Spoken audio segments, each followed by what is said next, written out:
The other situation, which is growing now, right? Remember, technology always has something new, so there's always something to learn and to stay on top of. But AI is becoming very popular right now and is accessible to anybody, including creating fake content. And what we're seeing is that fake content is being created using AI software and apps to create fake imagery, but off of a real photo or image. So taking any photo that's online or any photo shared and being able to add to, subtract from, or copy a face onto a different body and creating these what are called deep fake images. And unfortunately, explicit, sometimes deep fake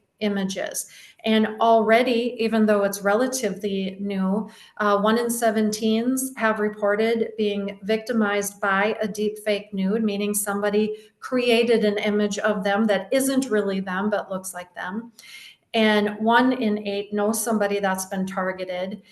And 62% of teens said that they would tell a parent, but only 34 actually do when discovering that an AI image has been created of them. So that also tells us that it's important as families to have conversations that are going to build the confidence and build the encouragement to have these conversations, that if something happens online, something happens on social media, that it's safe, it's okay to come and tell us and to talk to us, and we will work through this as a family, because there's something here in the numbers that says, I would really want to get help. Like I would tell my parent, but then when it actually happens, we see that that number cuts in half. So there's something different between, there's a space between, I would definitely want to tell and get help, and then when it happens, actually coming forward for help. So having those conversations that are going to build that that openness and that confidence to be able to come forward and tell and get help is showing in the research and in working with youth ourselves that conversation is really important at home. So this last danger I want to talk about, and then we can probably break for some questions too if people want to pop those in, is this cultural trend right now that we're seeing happening, not with all youth, fortunately, but we are seeing it at really high rates, and that is sexting or private photo sharing. Youth really being willing to take those private images of themselves and sharing them with the people that they know in real life, sharing them with the online relationships. And it's leading to a very significant danger, which is actually a crime, and it's called sextortion. So I don't know if anybody has heard that actual word describing that crime. We've had several news stories here in Minnesota, and it's what the FBI has called actually a public health crisis. So we've actually had a warning the last, 22, 23, and 24. We've had crisis warnings about sextortion spiking among youth 9 to 17 years old. So to give a definition and an introduction to this cultural trend that we are seeing right now and leading to this crime and to this danger, if it plays, this is like a 2-minute introduction from the National Center for Missing and Exploited Children and the FBI. Hi, I'm Michelle DeLon, CEO and President here at the National Center for Missing and Exploited Children. And I'm Chris Ray, Director of the FBI. We're here together to share important information about a disturbing crime targeting our kids. It's called sextortion. You may have heard about this before, but the trend we're seeing now shows that this problem is growing. And sadly, this form of extortion has even led to some children taking their own lives. And we want you to know that help is out there. So first, what is sextortion? It's a form of online blackmail using nude images. The blackmail part happens when somebody threatens to share the private images if their demands aren't met. Often they demand money, electronically or in other forms, or they demand more sexual imagery. And we've actually seen an increase in the targeting of teenage males. And as if that wasn't tragic enough, as Michelle just mentioned, an alarming number of these victims have ended up committing suicide because perpetrators' continuing demands make victims feel isolated, embarrassed, and trapped. Young people are being targeted on social media and gaming platforms where they're approached by somebody who wants to chat. These offenders are organized and they are deliberately targeting children. They will use fake pictures and fake profiles and appear to be a similar age to the child. Then they'll use attention and flattery to convince the child to share nude images and videos. And after obtaining compromising images, these perpetrators will either demand payment or force the victim to create more explicit material. And if the victim doesn't, they'll threaten to send the images to the victim's friends, parents, or school. And understandably, this can be overwhelming. Many kids feel like there is no way out, but help is available. Any child or teen can become a victim. So here are some tips to share with your kids about staying safe. First, be suspicious if someone you meet on a game or an app asks you to start communicating with them on a different platform. Second, never send compromising images of yourself to anyone, no matter who they are or who they say they are. And third, don't open attachments from people you don't actually know. And should this happen to a child you know, please do not delete any of the communications and immediately contact local law enforcement. Then report it to the cyber tip line. The key to fighting this troubling crime is educating the children in your life. They are not alone and help is available.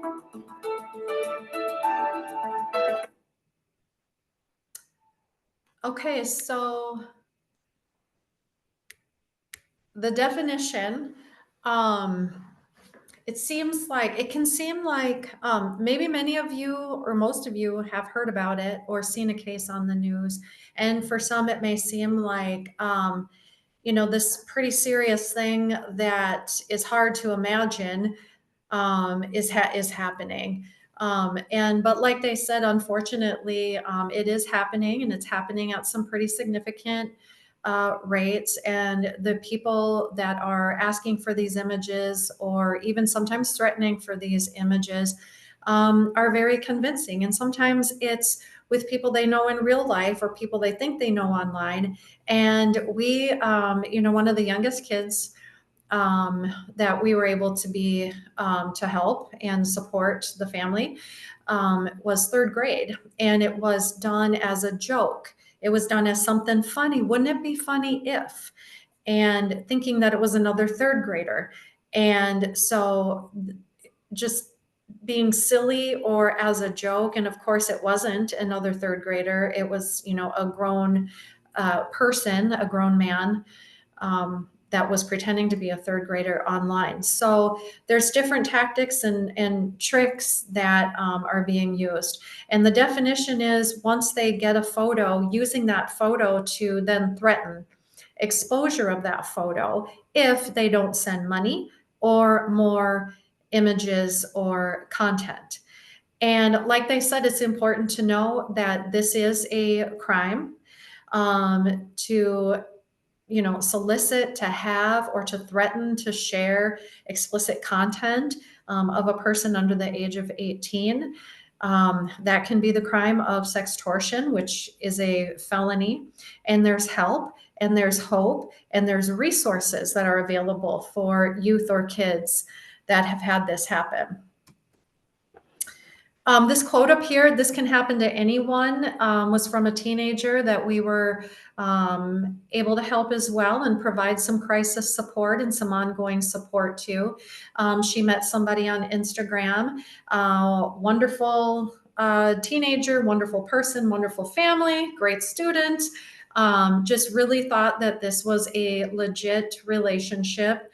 that started on Instagram and lasted for a few months before the sharing of some private images just for flirting and in relationship and whatever. And then as soon as those images were sent, that's when the table flipped and it became an ongoing demand and an ongoing threat to expose those photos if she didn't do what was being demanded. And she said, every opportunity you get, will you please let people know that this can happen to anyone? She said, I'm smart. I thought I was careful. I looked at the feed. It looked legit. I never thought this would be me, and it was me. So please let everybody know. And the ways that we see is peer pressure from people they know in real life. And everybody's doing it. It's no big deal. It's just kind of the thing right now. Fear of losing a relationship can be a pressure. Sometimes there's threats for that content. Sometimes there's the offer of gifts or money, or even we've seen offering money or stars or extra lives in games, like in kids playing games. Like, I'll send you some lives if you send me a photo of yourself. Well, this is on the computer. I'm never going to see this person. I don't even know this person. What's the big deal? And not really the critical thinking and the thinking through that this is actually a private image that is going to go into somebody else's hands that you don't know. So we see that. And then catfishing, which is setting up those fake profiles. Some statistics on kind of wrapping our head around this is Thorn did research. They do a lot of work online. They develop software and technology that helps identify these types of conversation, this type of content being shared on the internet, and then puts up the flag and the alert, and their software is able to capture it. And that's how they identify where this is happening, and they're able to help victims, and they're able to turn information over to law enforcement for criminal justice and to hold perpetrators accountable. And after doing that for several years and having a lot of data to work with, they took a look at the data and they found that among 9 to 12-year-olds, that says 9 to 2, sorry about that, 9 to 12-year-olds, they found that 1 in 4 kids say they're asked for a nude image online at least once a month. And 1 in 7 said they sent it. And 1 in 3 said that they didn't tell anyone when they realized that it was a really bad decision. It wasn't funny, it wasn't a joke, or it wasn't going to be kept private. And they were getting threatened now to send more material. So again, the severe stress and pressure of this situation, and yet really low numbers when it comes to coming forward to get help. So highlighting again the importance of conversations that say, I'm here to help, I'm here to support, encouraging our kids to tell us and letting them know that we are here to support them and to help them, that we have resources that we can find together and get out of this situation and get this to end. Teenagers 14 to 17, 1 in 3 said that they have seen a non-consensually shared private image. So 1 in 3 teens have been shown in their study, 1 in 3 teens had been shown a private image of another teen, and this teen has no idea that it is being shown around. So again, the promise of privacy, but it not being kept private. And it's important to know that the impact of this crime and this trend that is happening is very serious. It's very significant. It doesn't feel like a mistake, a bad choice, a bad decision. It really feels life-altering. It is very stressful. It is, your whole world is now upside down. What was funny? What was a joke? What was private that you probably thought a lot about and you like kind of didn't want to, and you kind of knew you shouldn't have, but then you did under these promises and this pressure, and all of a sudden your whole world is upside down when that threat says that I'm going to show everyone at your school, or I am going to blast this on social media, and your family's going to see it, your grandma, your teammates are going to see this. That is life altering. That is a very significant impact. And so kids are reporting hopeless, fear, isolation, depression. 1 in 3 said that they've engaged in self-harm.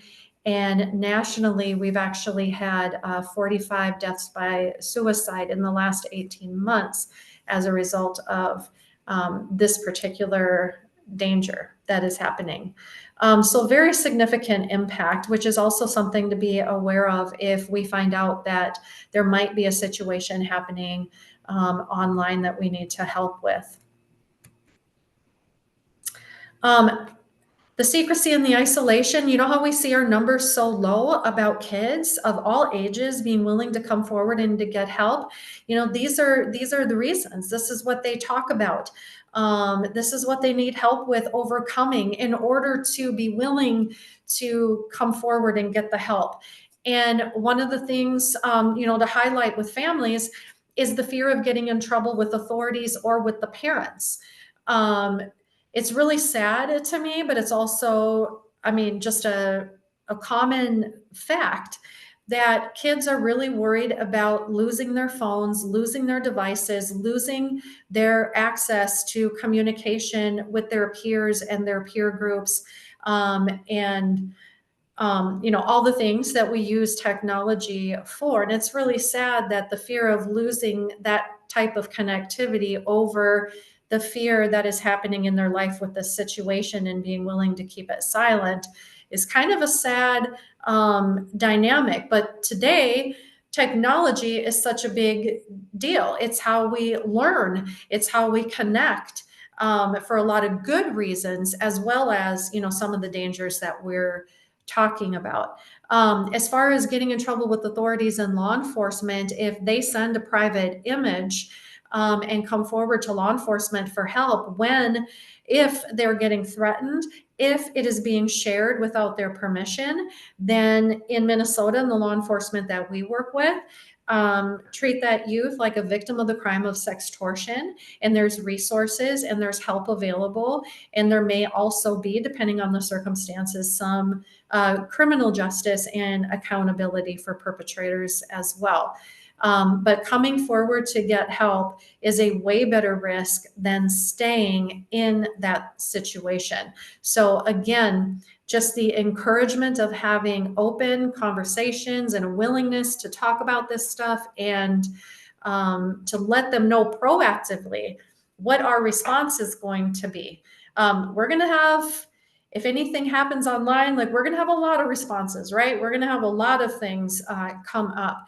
But the overriding response that we're going to have with our kids is to support them and to help them and to walk with them in getting the resources that we need to get out of this situation and stop these threats from happening, and then decide what's our journey going to look like? Is this something we want to report? And knowing what our options are together and making those decisions together. So if we can help encourage them that of all the responses and all the things that are going to happen, the top of the list is going to be support. That'll be helpful to getting kids as help as soon as possible. This case just happened. He just got his conviction for it. A 12-year-old and a 13-year-old just chit-chatting on social media with a guy, turned out to be this guy, and he convinced them to meet on a Sunday morning, go for a walk, and I'll pick you up at this place. And they did, and he picked them up, and they ended up missing for a time and brought to his home where they, one of the girls was assaulted, and so it was a serious situation, all starting with chit chat, just friendly chit chat on social media. And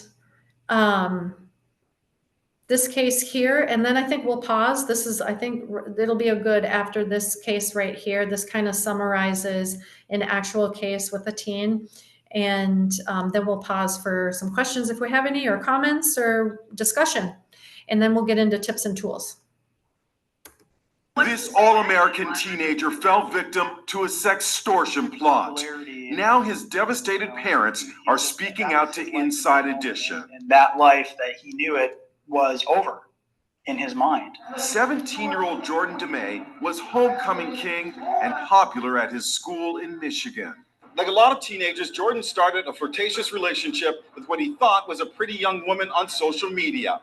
She convinced him to send her an explicit photo, but she turned out to be 3 scam artists from Nigeria who demanded $1,000 or they'd send the picture to all of Jordan's family and friends.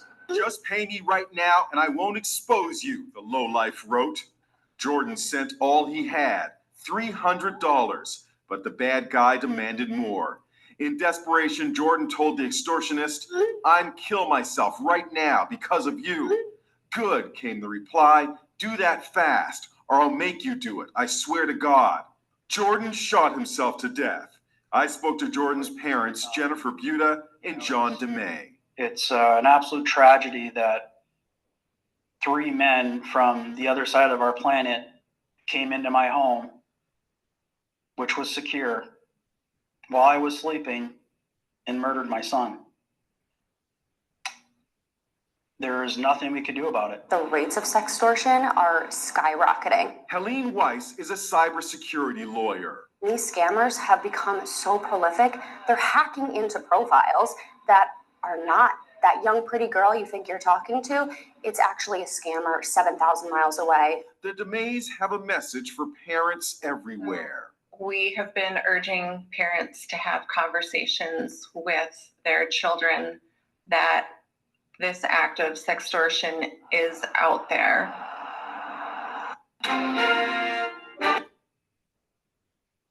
All right, let's break here.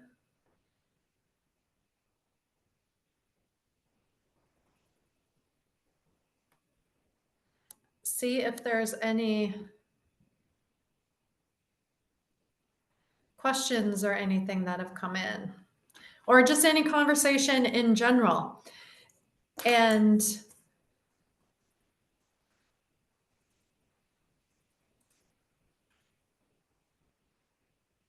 because we all want to get to the good news too. That's right. You know, we want to get to the good news. You know, Mike, you kind of mentioned this in the beginning about I can't remember your words, but as parents and as families and over time in every generation, we've had something. We've had something that we have had to pray about, talk about, think about, get educated about, protect our families about. And this is just this time of history. I mean, that's just the time. We are in a technology time period, and technology has had really good uses. We are able to spread positive messages, positivity. We're able to spread the word. We are able to invite people and connect with people all over the world and provide resources and help and hope. And we're able to televise services and seminars and things for people. There's so much good. And with that, though, there's also the bad side of things that is going to try to take advantage of technology. Every generation has had a thing. This is our thing. It is of no surprise to God. It is of no surprise. And He is involved in everything. And as technology changes, He's already ahead of it. So I don't have to worry about always trying to get ahead of it and keep on top of it, because there might be something that, you know, is new to the whole planet. Well, it's new to me, but it's not new to God. So there is always awareness and help and hope available. And this is just our generation's thing to tackle. And we can. Absolutely. So yeah, we have the one chat question there from Kim that looks like you can see on your end as well. Yes, it is a felony at the state and the federal level. And depending on the circumstances, there can be charges for soliciting online. There can be charges for possession of child sexual abuse material. So there are different felony charges that these crimes can fall under. And some circumstances also require that they become a registered sex offender. So it is a felony, state and federal. And yeah, so are there certain social media platforms or gaming platforms that make kids more vulnerable? Ultimately, too, are our kids safe online at all, or should we keep them off of anything which allows for personal messaging, etc.? So we're actually going to have a list of that with our tips and tools, but in general, it is going to be those games and those apps that allow for messaging, for conversation, for photo sharing. So if they're on a game that has a chat ability, that has a messaging ability, that becomes a danger. You know, should they be on there at all? I mean, no would just be great, right? Like, no, I mean, no would just be great. It really would. I think limited for sure. I think going into the game first. I think playing the game with. I think being on the app with, so that you get a chance to also see and experience what are the capabilities here. Is there chat? Is there video? And being aware of GPS. For example, Snapchat, put GPS in without telling anybody. So, you know, so kids and teens were sharing a photo that would disappear and, you know, and I'd be, you know, safe or whatever. Well, they installed Google Maps or Snap Map. So every time you sent a picture, it literally pinpointed you within 3 meters of where you were sending that photo from. So now every person in that area was able to see your exact location. And we had no idea that when I shared the picture of my dog catching a frisbee, and I'm like, you know, 13, had no idea that 1,000 people around me saw exactly where I was when I sent that photo. So being aware of that inside the apps and the games that our kids are playing. Avatar games. That's another huge one for predators. Predators love avatar games. They create themselves as a person. Your kid has created as a person, and now I'm interacting, you know, with children as an avatar in a game. So those ones kind of rise to the top for sure. Is messaging, video sharing, and avatars. I'm glad me too, before social media. Me too. Me too. I'm soon going to be a great grandmother, and this is just scary. Thank you for the information that I can share. It is a dangerous land. Like, the digital world can be a very dangerous place. You know, when I was a kid, my parents would say, to keep me safe, right? You can't go to that neighborhood. You can't go to that mall. You can't hang out with that person. It was like actual physical places and people, you know, that I had to stay away from. And today, the most dangerous geography is this. And I walk around with the most dangerous geography I can be at every single minute of the day. And it's in our homes, in our fantastic homes, in our backpacks, you know, the kids' backpack at school. So this has become the most dangerous geography. And that's why it is really important. My kind of, I don't know if it's a balanced approach or what it is, but for me, it's not the stay off technology, because that's going to feel impossible, because I know my job is asking me to do some social media, because I know my teacher is asking me to do research on Google. And I know that I have a PSEO online class. And so that's going to feel impossible to me. So it's more, hey, I've learned some things. There are some legit dangers out there. And so let's have a conversation about how to do everything you just said you need to do safely. And then together, let's work on some guidelines and information. Let's learn together. Nothing wrong with learning together. Not having all the answers. We never will, because something's going to pop up tomorrow that is new, just like AI did. So learning together is even better than seeming like or having the answers. So really good questions. So I'm going to try to, go ahead. One more real quick, and maybe a couple actually. So with all of the like fake profiles that are being set up to do this and then hacking other profiles, how successful are they at catching the people that are actually doing it when they're, hacking into things or using fake information? Yeah, so it's actually we're able to do it pretty well. We definitely can. It's very successful. We have the technology to be very successful at that. The problem isn't in our success of being able to, it's in our capacity to be able to do it. Because it's happening so much, not every case is able to have the time and the resources to open up an investigation to get to that particular person. We've had cases where they're significant, law enforcement has the resources, they get into it, they find the person. We've had people found in Nigeria, people found in Australia. Well, then that's out of the jurisdiction of our law enforcement. So the case gets turned over to international authorities or to the jurisdiction of that country. And then we have to rely on the criminal justice process of that particular country. But I will say that countries are getting more, they're partnering together on this more. Like we just extradited 3 men from Nigeria, and Nigerian government sent them over here.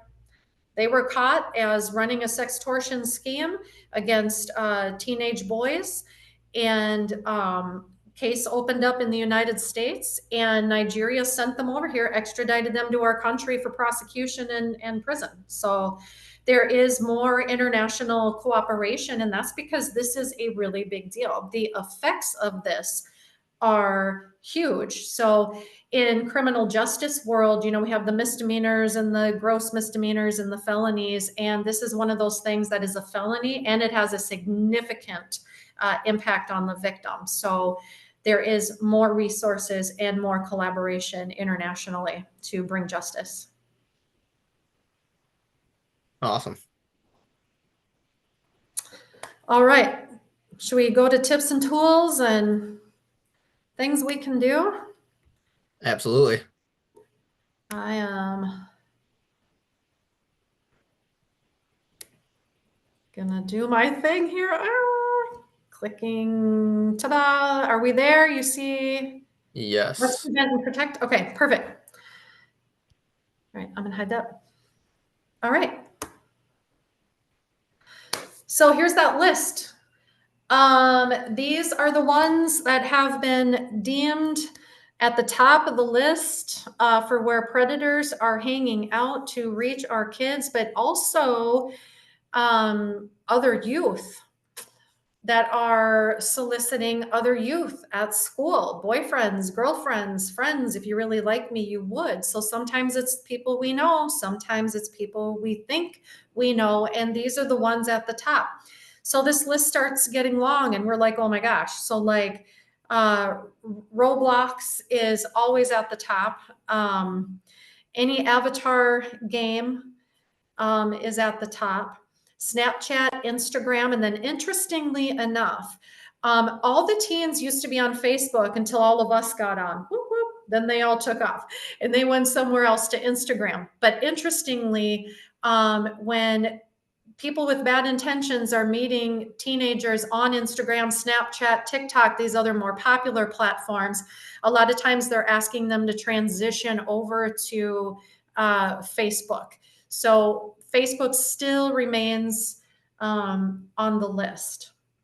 So, and one thing that you'll kind of notice with all of these, there's video sharing with these, there's chat, there's instant messaging, communication that is available, or is the whole reason for the platforms that you see on this list. Now, the answer is always going to be this. Rather than know every single app that's dangerous, because if you ask me tomorrow, there might be one off and there might be a new one on here. So the answer every single day for the rest of time, when we say what are the most dangerous apps or games for our kids, the answer is always going to be whatever is most popular today. Because when Facebook was popular, top of the list. When Instagram started, top of the list, because all the youth went there. If I want to contact kids, I go to where kids are. So whatever's most popular. Bringing us back again to how important it is to keep open, ongoing conversations at home and being aware of what's current, what are they currently using, or what are the youth at school or the co-op using. Having that conversation to know what is most popular right now. And that's what's going to be the most dangerous as well. So we have technology tools, just pure technology that we can put in place with parental controls. Our cell phone companies, depending on your company, ask your company or look at your settings and find out, is there parent controls, family link? So everything your kid downloads on their phone, you get a notification. You have to actually give permission before it can download if they're 13 or under, and you get a notification that they're downloading it if they're 14 and above on Family Link. That's something you could use. Turning off Wi-Fi settings, that it goes off at 10 p.m. or 9 p.m. And Bark kind of rises to the top with family software that we can, put on the phones and on the iPads and the computers. Bark is a really good technology. So there's technology tools. What I call the better tools is conversation. Because if I have really good limitations at home, they may still be on the bus. They may still be at friends' houses that have different guidelines or rules on their phones, or different protections and access to different things that we don't have at our home or at school. So having these conversations is the way we build that encouragement and that confidence and that connection. And we turn we need to talk about the phone into just part of our life. It's just part of our communication as a family. It's not the talk, it's just a talk, right? And keep that conversation open. Learn together.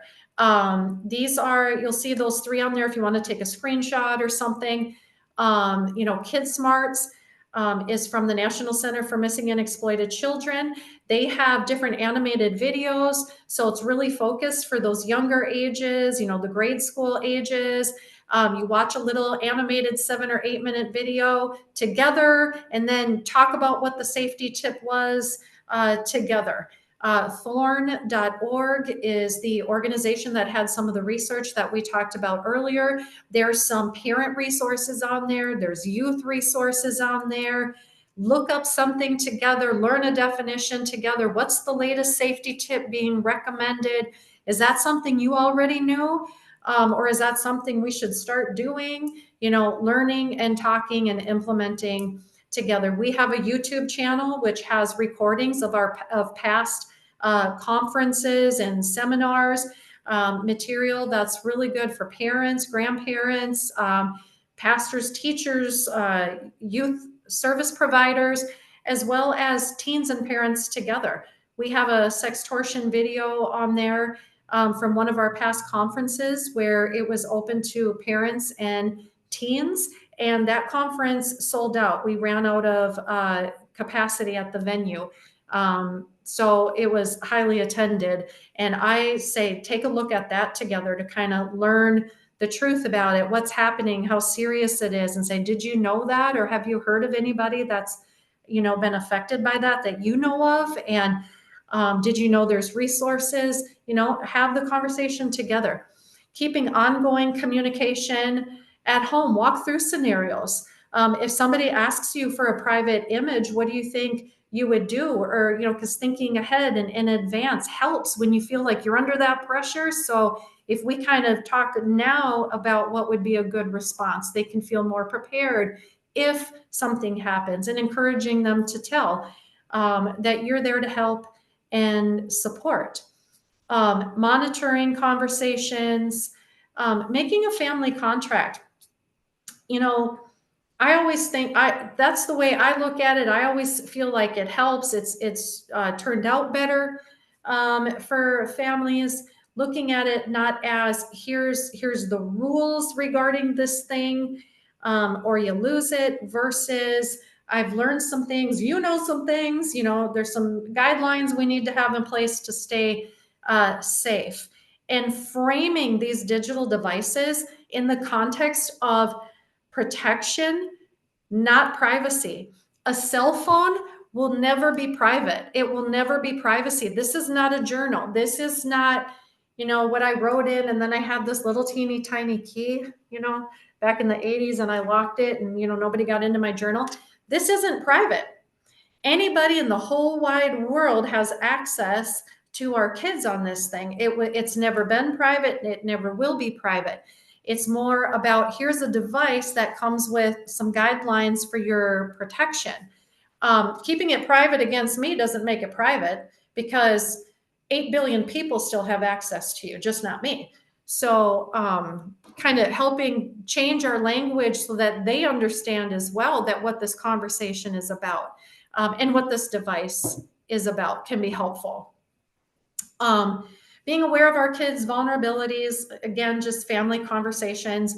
A lot of times what the predators will target on here is conversations or posting about emotions or feelings, or, feeling depressed today, or feeling sad, or feeling left out, or trouble with school.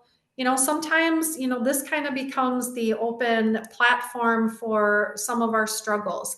And then the people that care about us see it, but also a lot of people that don't care about us see it. So kind of staying on top of, any needs that our kids have, and then helping, provide the healthy conversations and the healthy ways to deal with some of these life struggles. So that's what parents can do. We got our technologies that we can put in place, but really it's our conversations that are going to provide the most safety, because remember, our technology tools are not going to block Roblox, right? Because Roblox isn't a bad site, right? But it's going to block some other content. It's going to alert us to some content. But what we need our kids to know is when they're playing Roblox, if somebody says, hey, what's your name? Or where do you go to school? Or send me a picture so I know who I'm playing with, right? That we've had those conversations that say we don't share private information online. If we don't know people in real life, then we don't know who they really are. And we never share private photos or pictures of ourselves in games, or have conversations at all in games. We just play the game. So it's our conversations. And then what can youth do? And, never make or send any type of private photo, video, and share that, because once it goes into somebody else's hands, it's now out of our control. It's no longer our choice. Like, it was our choice to send it this time, but once we hit send, it takes half a second and one click to now lose our control and put that into somebody else's hands. And now we don't know how many times or to where that image is going to be shared. And our prevention education, when we're with middle school, high school, we do the pause, think, protect. And we repeat that a couple of different times through some scenario work to really build that muscle memory around that. You get a question, or you get a request, or somebody asks you this or whatever, pause, think, and then make a decision that is going to protect you, others, and your future. Well, how does that protect my future? Well, our digital footprint. So the choices and what we decide to share today, or in this split second, is that going to be the same decision we're glad we made, next month or next year? Or when we're graduating, is that the digital footprint that we want to have out there? So just pause and think and protect. Knowing their personal values and boundaries. It sounds so weird, maybe, that technology and social media safety also kind of includes, your personal value and your boundaries, and thinking about those relationship boundaries that you have. Is sharing photos, is going with the flow, is being culturally on trend, like, is that something we want to have a part of our life? Or do we have a boundary with that? Is that something we want to be a part of our relationship? Or would I rather know that we are in relationship for some other better reasons? So having these kind of conversations with our kids, and always letting them know if something happens, to tell someone, tell me that there's hope, there's help, and that we are here as family to help and support. If you want to take a screenshot of this, you can report sextortion. Youth can report sextortion to the FBI hotline. Of course, there's local 911. The National Center for Missing and Exploited Children has a lot of resources on their website. They also have an online resource for youth under the age of 18 to help stop the spread of any image that's been shared online. And that's at takeitdown.ncmic.org. So it's an online service for youth under 18. You can be there, parents can be with as well, but it's if a photo has been shared online, to stop the spread of that image of somebody under 18. And then, of course, Act United, we're always a resource. We do prevention education programs in schools and churches and communities, work with a lot of youth, but also provide youth and family support. If you find out something has happened and anybody wants to know, just what are the options? What is the law? Like, if we report, what does that look like? What does the process look like? What if we don't? Like, what are our options? Or even resources for some mental health support or ongoing support. We can definitely help with all of that as well. So we've got our kids, our families, and our conversations. And then finally, we can take an opportunity to advocate for youth prevention education, these programs to help reach youth in our schools and in our churches and in our community.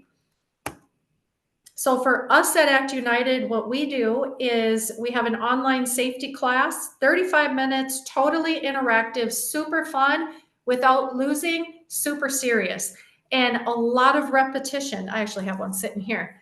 And then everybody gets a take-home magnet with the safety tips that we go over in class, and we repeat. So we learn S, and then we learn A, but we go back and we say, S and A, and every letter in the word safety is a safety tip. And we also present these tips in little short 4-minute skits, so that all learning styles and attention spans can really be engaged. It's easier for a third grader, second grader to kind of see what to do versus telling them every tip and what to do, right? So a lot of interaction and skits. So it's super fun while still being super serious to get those most important tips repeated into their memory.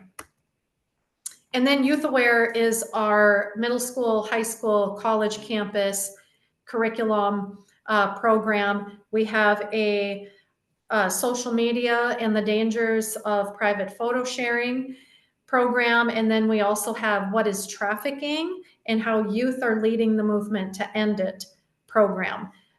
We also have a Spanish language outreach team, and we're able to give classes in Spanish and in English. And this is just for fun because we work with a lot of youth and trying to help, a lot of them want to be a part of the movement. And so we have opportunities for youth leadership as well. And then because I have you here, And I have UPC in the house. So I just wanted to say 2 different opportunities coming up. June 14th, there is a 5K. It's with Grace Church, Eden Prairie, on June 14th.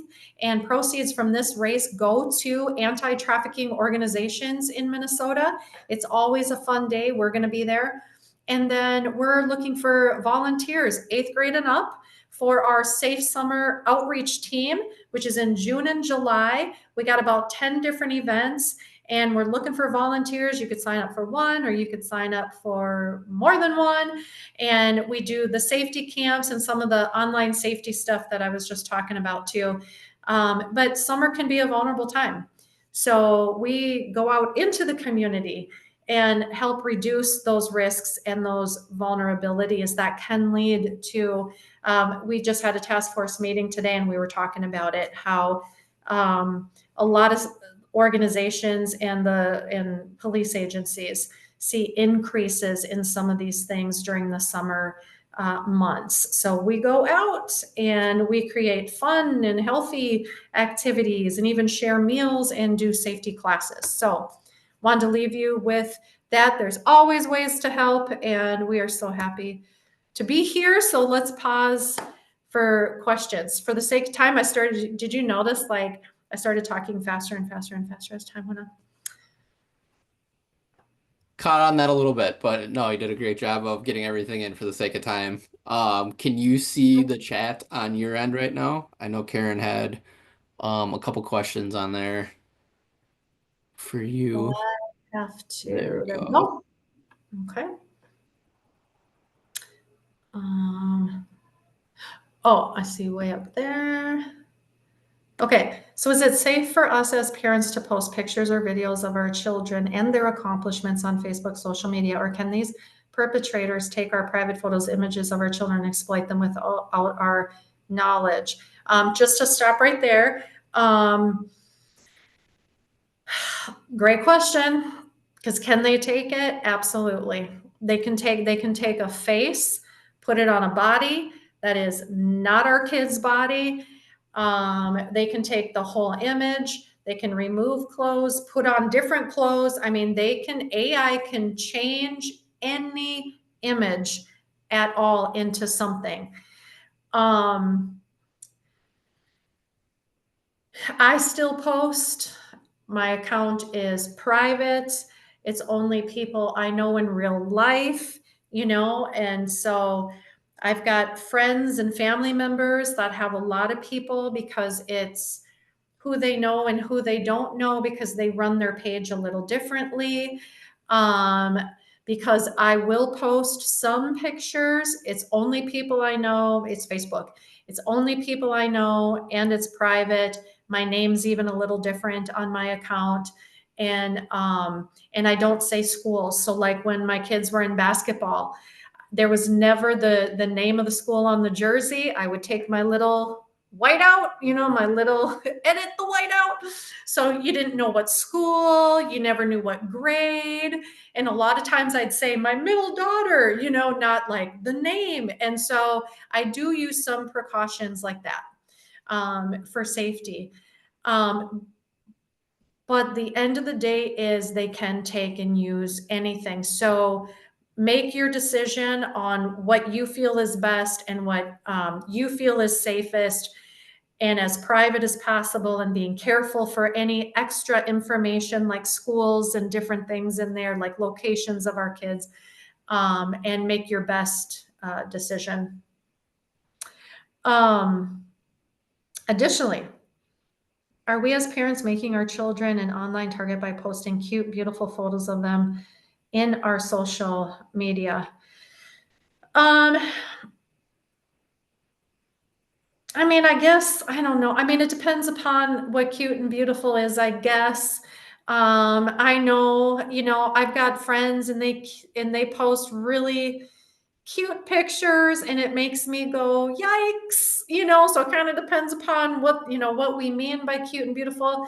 I have a granddaughter that's on dance team and that creeps me out because I know just in my work, unfortunately, I know that can be very attractive to the wrong kind of person. So I'm very, it's after the performance. It's when she's got her jacket and the jogger pants on. And again, no names and no grade and no and it's a private account on Facebook. So I have my own precautions and boundaries. Can it be an attraction? Yes. Hopefully we have private accounts and we're only friends with people that we know in real life. And let me say this, there's people I know in real life that have sent me a friend request and delete, because just because I know you, sometimes I don't know who you know. So you may be this person that I know, but I don't know who you're dating, or I don't know who you know, and I don't know who you allow on your network. So you're not going to be a part of mine for seeing or sharing. So just kind of deciding what our personal boundaries are, knowing that there's potential, dangers out there.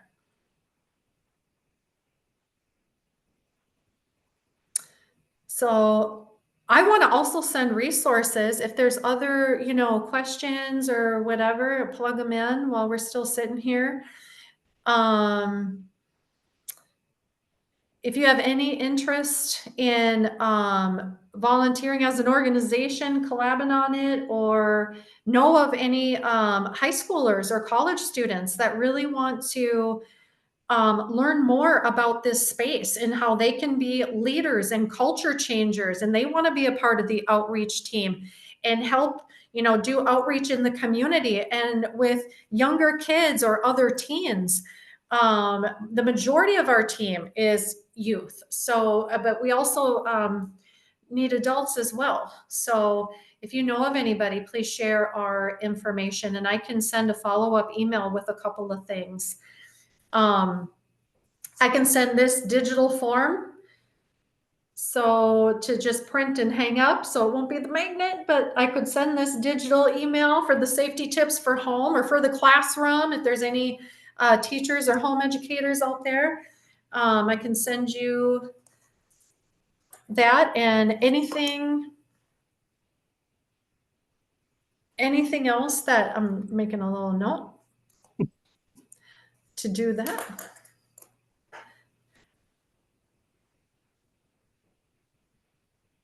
But we got this. This is just our generation's deal. And we got this. We all have a lane. There's a lot of things I don't know about a lot of other things going on in this world. I just happen to know about exploitation crimes against kids. And I'm going to keep spreading awareness and tools and action. If you want to help with, advocating or promoting prevention education programs in any of your school districts or youth groups at church, we do that all the time. Absolutely love it. Getting in front of kids. They have, a different program than, the things we talked about as families and parents, but it's that pause, think, protect that we go over with them, or the little kids have the safety tips. So, is there something else? I see a little red thing here. Oh, I hate that we have to have conversations about this, but so thankful for you and the resources you offered. Yes, thank you. Thank you so much. There's hard topics in this life, and sometimes I feel like, I'm bringing the scary one. I don't want to, but like I said, I don't bring information, without solution. I don't bring awareness without action. There's conversations we can have. There's tools available. Prevention works. Okay. So thank you so much for saying that. Feedback and points. Thank you. Thank you for being here and with this class. Share the information. Make sure you share the link, or open up the conversations with the people you know. Good reminder for talking to our kids, and and with what we're posting. Yeah. Yep. Talking with our kids is just a huge takeaway from tonight, and that it's always so okay to learn together, to not have all the answers, to learn from youth. When our intern team is in here and our youth volunteers are in here, I'm like the student. I'm like, what's going on and what are we up to? What's happening at school? Skibbity riz, whatever terms they got going on. And I just joke around and they'll tell me, they'll say, well, got to tell you this, or this happened, or, did you know that there's this trend right now? I mean, so let's learn together, and keep the open conversation going.